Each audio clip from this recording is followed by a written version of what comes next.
Welcome to Relationship Clinic, and as usual, I am my co-host. I'm Rich. And I'm Angie. We have a surprise for you all. We call them seasoned guest speakers. They know that is the marriage is in their palms. So please, do we leave them to introduce themselves? We have over here and Dinma. Oh, a lovely couple and our friends too. Yes. I'd like you to just introduce yourself better so that our people, the audience, will get to know you better. We're Dinma and Nedu. Married for 17 years, and we've been in the marriage ministry for over 12 years. Yeah. Really? And together we help couples build happy marriages and raise wholesome children. So we're excited to be here. Thank you. It's a pleasure. Welcome. Today we are discussing finances. You know, financial harmony is key to a thriving marriage. Join us as we discuss. But remember, Relationship Clinic is all about you.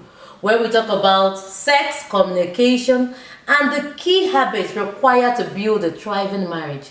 Yeah. See you on the other side as we enjoy today's show. That's how do we come to a place where we plan not by ourselves but together? That's where I think that's. And everybody keeps to what has been agreed upon. So can get can get the results. Yeah, okay, so what you brought up just brought my mind to what people think about budget. Now the emergency funds are part of the budget. Definitely. So when you're budgeting, you're not just budgeting for what you're going to spend now. You know, there are different categories: the education of the family, the different systems, and the emergency funds. The problem I see, or the challenge with most African homes, like you mentioned, is that the man has this plan for his family. He's keeping money away for education. You know, I worked in the banking sector for some time, and one thing was clear. Sometimes this man died. The family members do not know the funds that they have in their accounts. In fact, some of them do not even put either their wives as next of kin. You see them putting probably their first son. The first son can be a 10-year-old boy. So nobody knows that daddy has this amount of money in the bank and it's just gone like that. I think that for families to have financial harmony, the family economy should be discussed by every member of the family. Every member. And by every member, not just father and mother. The children. The children included. Because it helps the family to know the direction we are going to. It helps to know the funds that we have for so and so things. It even puts the conflict down when the children are demanding, I want this, I want this. And when they know the vision, I agree with that. You see, we told our children this year is different because they are part of our budget. Their voice matters. There are some things they say, Mom and Dad, we can't spend on this. We've already agreed that this is how it's going to go. You know, they even did a vacation job. Mini vacation job. Outside is fine. But if you don't tell them, then you tell them that you can't give them this, there's a problem already. And I think I agree with you. And how many families actually bring their children on the table? That's why the enlightenment has to go on. Because history is filled with stories of families who didn't carry their family along. And they're suffering. And what is happening. And it begins, sometimes it's mind-boggling. Like you see families where the parents, average good families, even well-to-do families, when anything happens to the parents, the children, even as young adults, cannot carry on with that financial muscle because they were never taught financial literacy. They know nothing about money. They know nothing about finances. And I think as parents, that is one of the responsibilities we owe our children. And it starts from carrying them along with the family finance and economy. And it's not too early. Some people say till they are 18. No, it's not too early. At different stages, there are different ways they can understand about it. And you need money all through your life. All through your life, and at old age, you need money. So you must know one thing I also realize. People want until things get to us before they start lying. Wow. People think their children need to, when they know how much or the net worth of the parents, that they will be extravagant. No. this is the time you teach money management skills. Very It is important. learned. Yes, it is. So if your partner come into the relationship with low financial intelligence, with low money management skills, and you have a high management skill, this is opportunity of learning. That's it. Yes. So you don't use the excuse of, I've seen her this way, that means this will happen. No. We learned that behavior. We can relearn a behavior that will serve us. So why not use family meetings to begin to teach money management skills, even to the children? Yes. Yes. I actually believe that children should not only be taught, but trained. Give them the money, spend it, let me see, invest it. Because when they try and fail, they say, why did I fail? You now teach them the experience. When the children say they want a big phone, we tell them, okay, we're going to bring a percentage.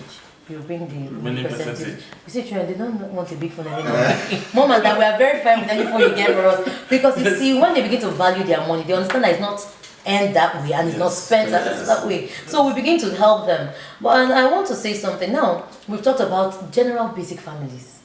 But there are some families that their spouses have bad financial habits and refuse to acknowledge it or refuse to relearn.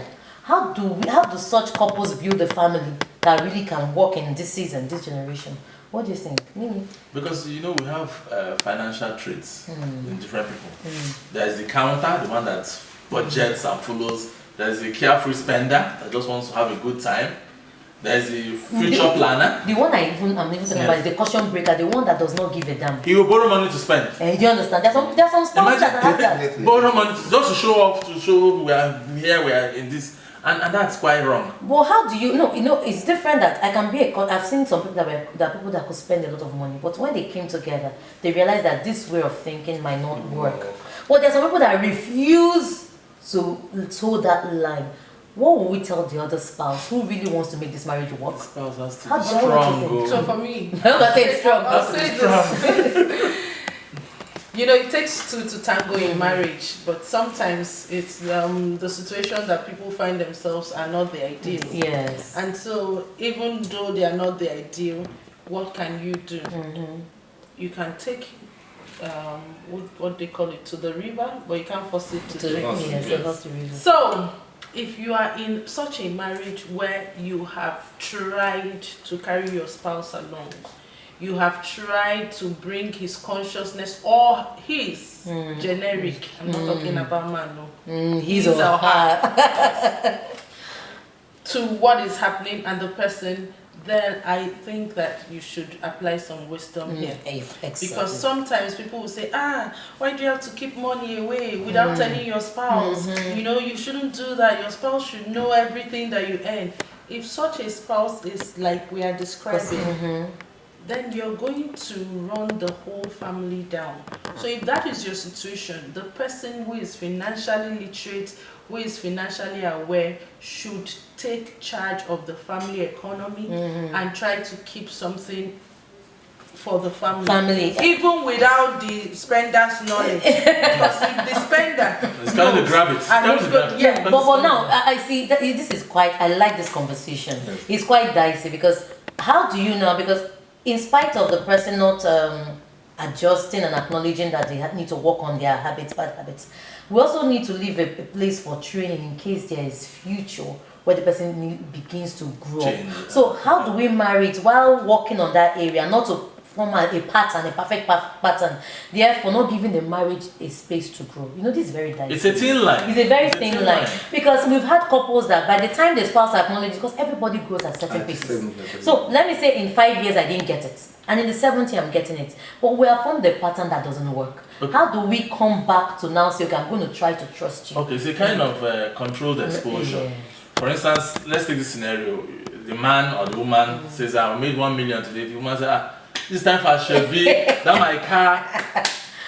So when she does that, she says, okay, this one we've lost one. Next time you get money, say, okay, we're expecting some money and we got maybe 200,000. What do you think we should do with it? Then you listen carefully what she say or what he will say. If he says that line again, that's the end.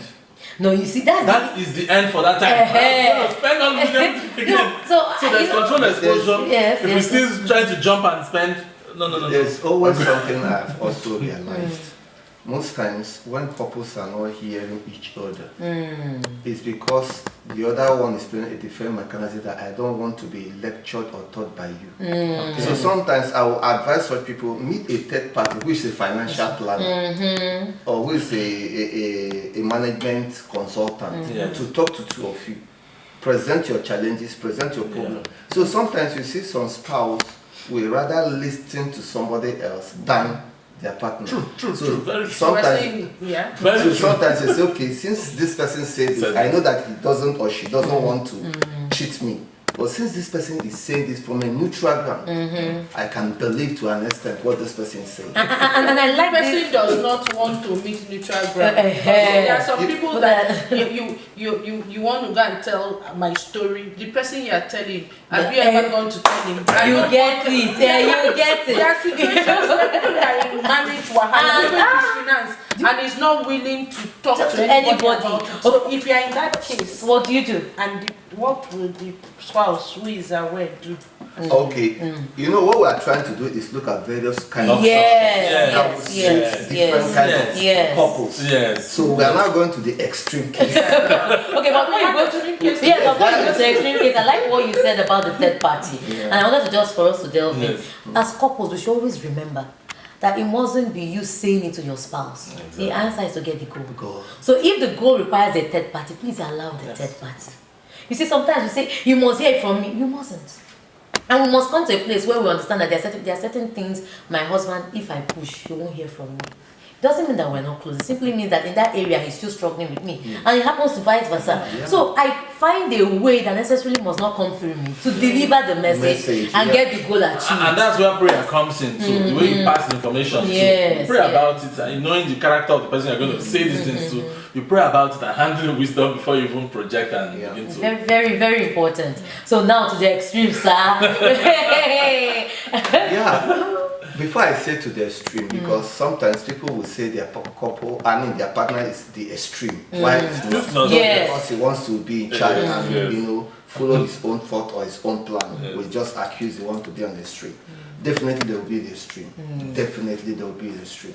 So for the extreme, whichever couple partner is that must handle the finance strictly. There's going to be fights, not fight physically or anything. There will be grumble, but you have known that by the default of your partner is going to wreck both of you. On that note, to protect the family. You need to protect the family. But this is easier when it's a man. How does a woman who has that kind of husband, how will she deal with it? Because you see, now those topics begin to play. Submission begins to play. And for people that don't understand the definition of submission, it begins to rear its head. Because submission, that's another. If we start that story, Produce it. 2 sides of the storybook. It's a must read for every couple.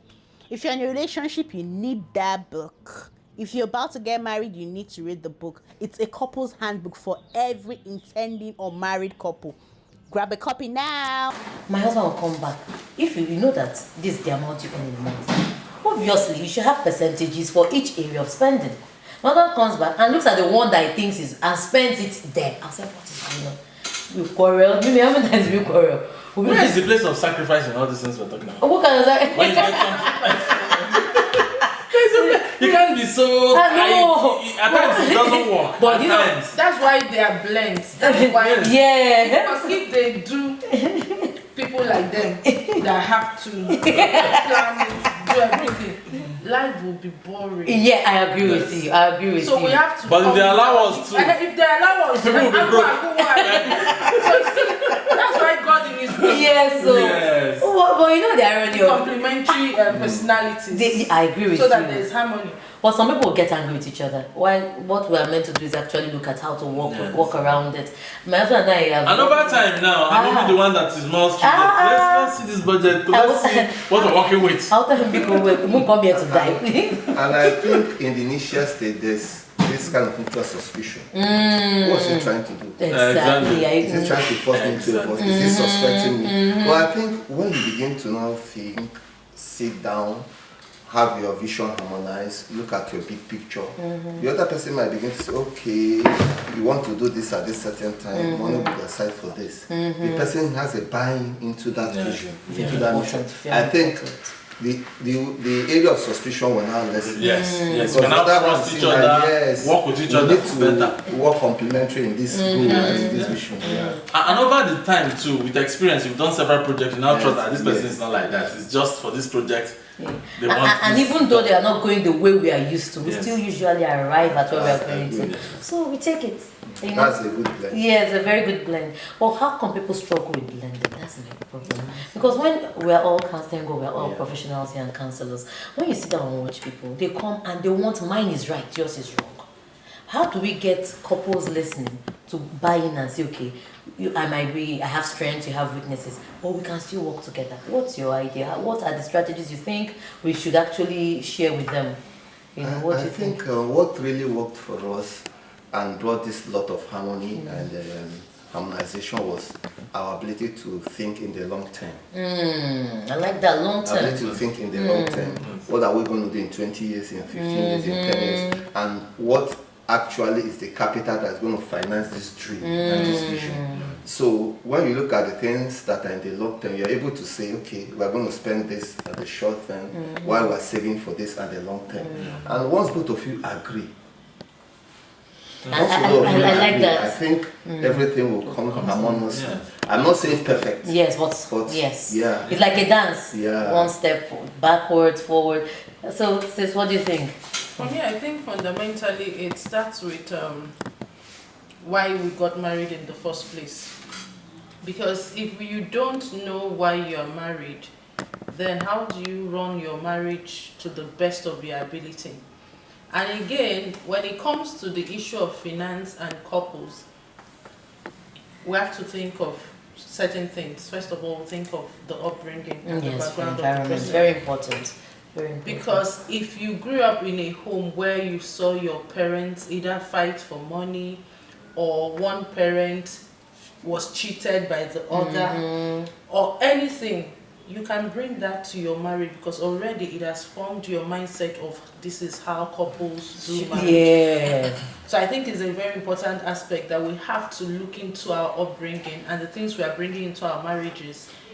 How is this serving us? Is this serving our own vision of a marriage? If it's not, then we have to talk about it. Secondly, we need to also think about people's experiences beyond home. Yes, like past relationships. Yes, past relationships. Yes, peer If you were in pressure. a relationship where you felt the girl was a gold digger, that she was just in the relationship with It could you also to be that chop the your guy money. is a gold Yes. digger. That's an example. You understand? You have a car. If he doesn't, all of these things are feeding your mind. And funny enough, they are not true.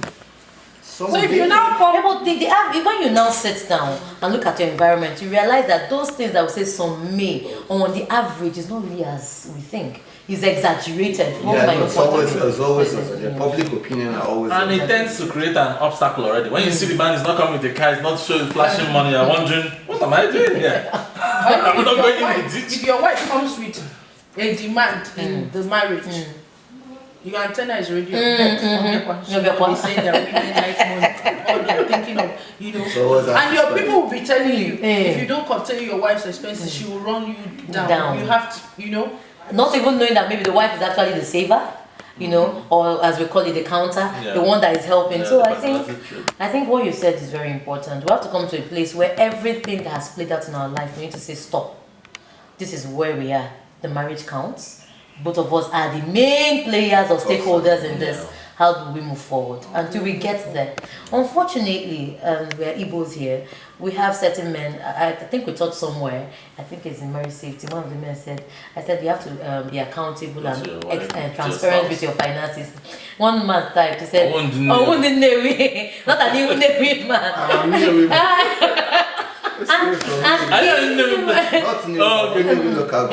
But when he said it, the man was trying to justify that he had a reason not to show his wife. Is there any justification in that area?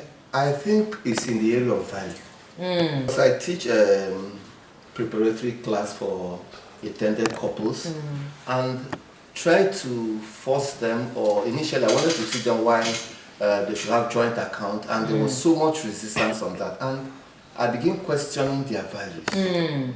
Their values. And the question was, I asked the man, what will happen?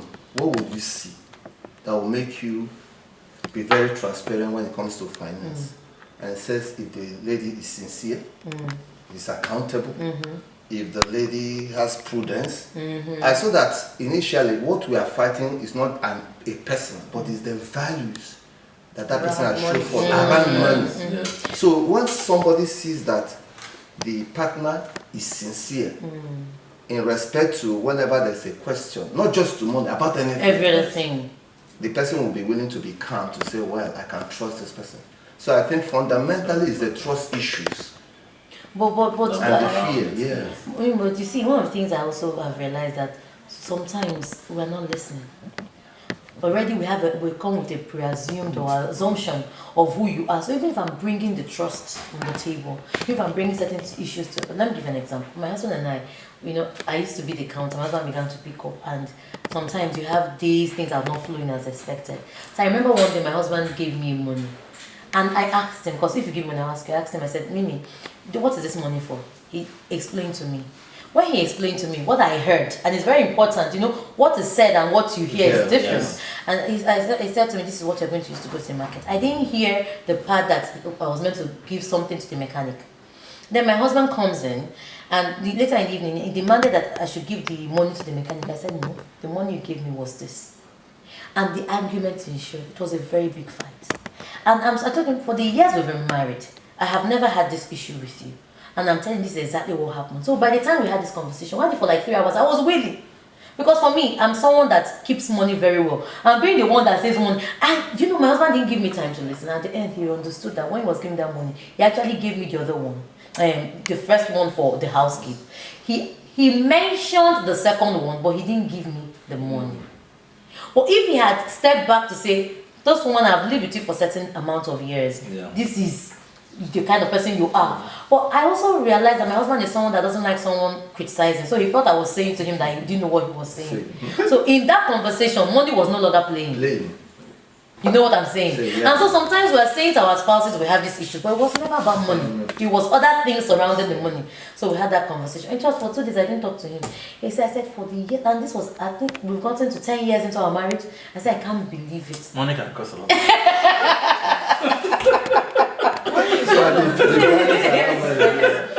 And I used to think the money you generate, the amount now, plays a major factor. But over time, I've realized that it's how you manage that amount. It's not the amount. You can be a billionaire and be fighting over money. And you can be someone managing thousands and you are both harmonious and getting your goals, So that was it really boggled my mind. Like you just said, I think somebody said that there are 2 kinds of money problems. Too much money. And too little money. And the bridge between the two is like what you said, management. Management. And I think another thing is, as we begin to expand, we actually don't prepare for expansion. Yes. That's one of the things. When we start expanding, we realize that the way we thought about money earlier might not work for the future. So we have to discover ourselves, re-strategize, and learn that we are changed. So I couldn't assume that he was the other person I was married to years ago. So we brought it to the table, and it's still changing. Well, are we having this conversation? Couples will say budget. I remember one story. We went for budget to scatter at that point. Imagine COVID-19 now. Exactly. All the budget, so it has ended. This one we are going. What they call it, emergency. Yes. And we have to come together. I remember one couple. The man died, and the wife, the man died because there was no money to take him to the hospital. Emergency. So when he died, she would try to break his safe. And in the safe, he had an envelope with dollars, like $10,000, written for emergency. Now, he had good intention, but didn't carry it. He didn't tell the wife that this was available. And this is common. Book a counseling session with us today. Book now. On your screen, www.keepingmarriagealive.com is the way. You book online or you call. +2347088765212. See you. Every marriage deserves to thrive, and yours will thrive if you call or book a counseling session now. How will a woman play her part without sounding that she's domineering? Because she needs to save the marriage. It doesn't matter if it's a man or a woman. The issue is that the marriage is at stake, children are at stake, budgets and bills must be paid. How do we marry those things? Involved there. You know, a lot of wisdom. Doc just answered the question. A lot of wisdom is at stake, particularly if that woman is in Africa, very is important. in Nigeria. And is Igbo woman. Oh, The wisdom that the woman needs you know, is divine wisdom, yes, intuitive wisdom. I don't even know how to explain. However, it's a very difficult place to be. But first of all, I want to let the couple know that as long as you've chosen to marry, you have chosen to become a part of this whole, and what your mission in the marriage is to nurture the whole. It's difficult, but you are nurturing the whole. And so if that's my husband said something when he was speaking earlier. He said you have to have your vision on the long term. yes. So what's the long-term vision for this marriage? Is to nurture the family and to carry everyone along, to lead the family to that long-term goal. And finance is a vehicle to do that. Very. So with that in mind, the woman still has to apply wisdom and take charge of the finance. Taking charge of the finance does not mean she will not be abused. Yes. Does not mean she will not face. But you know that when your eyes are on your big picture, you are deaf to other things. Other things are just like noise to you, because fundamentally you know why you are doing what you're doing. Yes, so keep your eyes on the big picture and take charge of the family finance. I think I love what she said. The big picture is very important. But I also have realized that one of the things that will keep you going is keep reminding yourself and reminding your spouse the reason why you are doing this line. Because sometimes even your spouse will forget that you have to take this shape because of them. So we need to have this conversation, whether they disagree or not, but it has to be on the table all the time. That this is the reason why I'm taking this shape, for the survival of the home. So after a while, because they said it's the 100 cord that breaks the diamond. After a while, he or she might begin to see that if I take a better shape, maybe things won't be this way. So we need to put them on the table all the time. Yeah, it's important. Carrying each other I've along. seen this play in one of our townsmen, and the wife was actually the one making more money, bought a car, is using the car, and she runs an institution, something like that. And the man went to report her because she bought a land with his consent, but was holding the papers. Can you imagine? So when he presented the case, the one now explained the reason why. That first of all, he told them about the land, showed them a copy of the land, that his name is there, her name is there. But the challenge was, why will her name be in the document? Okay, the man is insisting that in our culture, a woman doesn't buy land. Oh my darling. So that's a very bad scenario. That's and he took somebody who is literate in that group to say, I wish I have this kind of wife. Yes. A wife that is industrious, a wife that sees the future, a wife that can take proactive decision based on your behavior. I am looking for such a wife. That is when it dawned on him. Sometimes you can be on your own world. Yes, I'm thinking everybody's against you. So you just need somebody else to open up your eyes. Yes. I need this type. Can you imagine? Can you imagine? So when we signed our marriage certificate, please, wasn't it both of our names? Yes. So when we are, and you see, sometimes we take this thing too personal. I think we should remove some emotions. These goals are beyond our emotions. If we really want it to work. There was a time both of us were so petty. We all start from being petty. It's about me. It's not about you. It's that when we leave, these children have something. It's about that when we are gone, we can leave something behind. But if it's about us, then we can play sentiments. I remember early when we started working out financially, we started saving. So I gave her some money, to save. Then I had an emergency. I told her, that money. She said there's no money. I said, don't you remember? I gave it to you, that money. She didn't give it to me. I said to him, because one of the things, remember what I said, when we began, my husband had a thing is, money is meant to be there for exposure you draw from it. I'm a believer that if that problem comes, a way to walk around it is already there. Because your eye is fixed on the money saved. That's the reason you keep drawing. I learned the rudest. I did not give him the money. My husband reminded me he was my husband. And when he gave me that money, he told me, make sure I don't give you back to me on any account. But this was an emergency. It was not an emergency. So my husband called me. I'm telling you. At the end of the month, we sorted that problem without touching that money. And that was when that become broke. Yeah. He understood when we have money saved, doesn't look at it at all. He just says, NG, is over to you. Now, I think he's nearly a better saver than I am now. Because now, as you are growing younger, you want to just pamper yourself once in a while. Work hard and play. Yeah, you know, apart from the budget, getting our financial goals, moving forward, financial independence and all that, we must be truthful to each other. As we interact, know who has strength financially and who does not, and which area, and carry the other person along. It's very important. You can't be growing financially and the other person is not growing. That you are as strong as your weakest link. Yes. Because person in a bigger global field, the person will not understand what you are trying to do. You take all the risk, take all the whole money and sacrifice, you are dead already.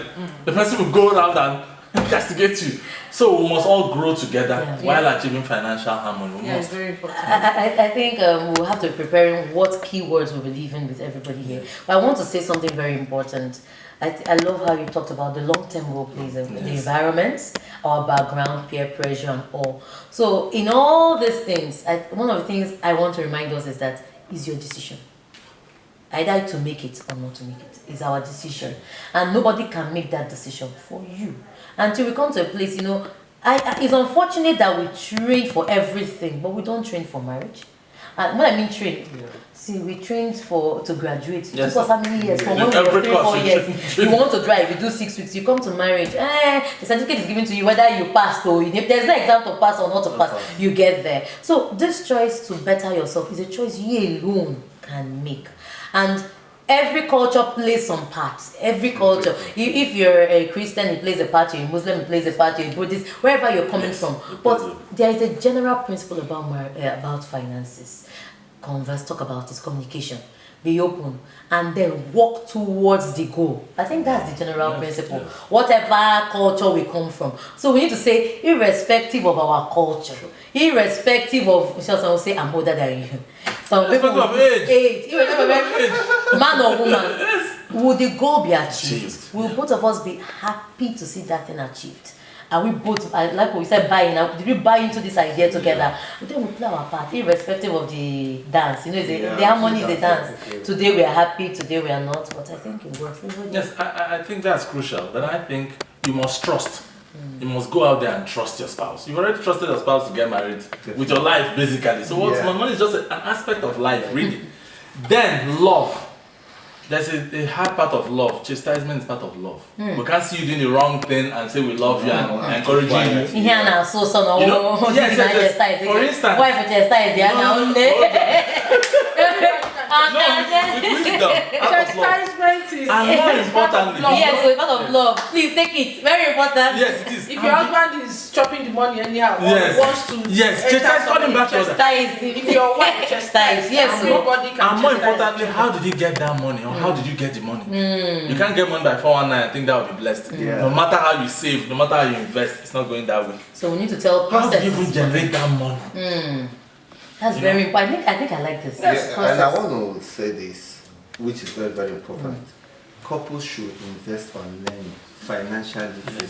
That's excellent. Very, very Wisdom is bought. Yes, the economy we operate today is not like our parents' economy. So we must keep updating ourselves, we must keep reading, we must be going to seminars, training that has to do with money management, money acquisition, investment, together.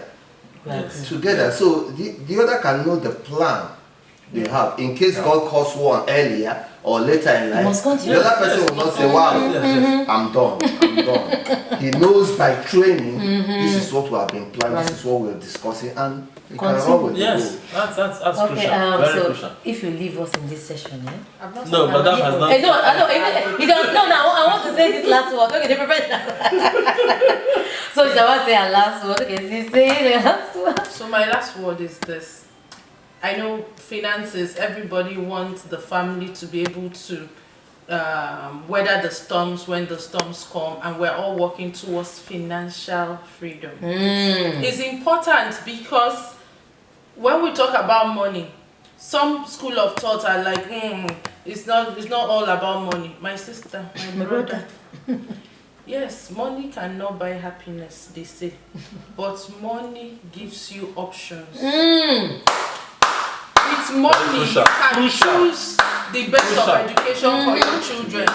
With money, you can have the best of healthcare. With money, you can eat the best of food. To keep money is important in marriage. Yes. However, as we are saving for the rainy day, we are living today. Yes. Because if you leave some of these our men who will save all the money for 10 years, save for I want to And the enjoy children will come and enjoy the thing.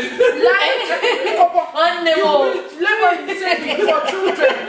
Like my father, one time, my mother, permission to share this. So my father wanted to sell one of his plots of land. And my mother was like, no, don't sell it, leave it for your son. My father said, his father did not keep any land for him. When the son grows up, he should buy his own land. I'm just using it to say, not that we shouldn't invest for our children, but I've seen, and it's mostly with our Igbo men, we amass wealth for our generations, but we are not living the best life now. Budget for your enjoyment and relaxation now, even as you're saving. So that, because life is meant to be lived, live it fully and then save. Yes. That's my word for you. My dear, like this, that's a good word. You want to say anything? Yes, well, just as Mr. Chinedu said, the spouse, they should learn each other's business. Apart from the main goal, the what they are doing practically, learn it, so that in case one goes, you can take over smoothly without even, learn what the nitty-gritty, how you generate money, learn it. You must have interest in your spouse and what they do. You must. It's very important, learning it. Sometimes people think that learning means that it's easy. It's not easy. It's not. But when we look at the end goal, we learn. And you begin to understand how your spouse operates and how yours operates. And both of you usually don't operate the same way, even in the workspace. So we need to all learn that, It took me a while to understand that my husband and I don't operate at all the same way. But we found a way to work. Okay, so my last word is, marriages run in packs. Find a group of people that have the same ideology or where you're going to. Attach yourself with them. Half of your problem will be solved. That's what solved ours. And this is one people we align ourselves with. So I want to say a big thank you to Dinma and Nedu. The best couples we know. Hey. And guess what? We have something in common. So when I'm admiring, I say, their children are kids. We have kids now. I hope you enjoyed today's episode. We promised you something good and we delivered, didn't we? I mean, what do you think? I hope you learned something too. And I'm ready to go and practice what I have learned. Oh, yes. Because learning is not enough. Practice is what makes it work. So keep your marriage working, keep learning, keep practicing. Remember, next week Friday again, we're here at Relationship Clinic. Listen to us, audio, Facebook, Instagram. We're here for you. If your marriage works, it means that the society is better for it. I leave you with one word. Family is the DNA of society. You and I are the society.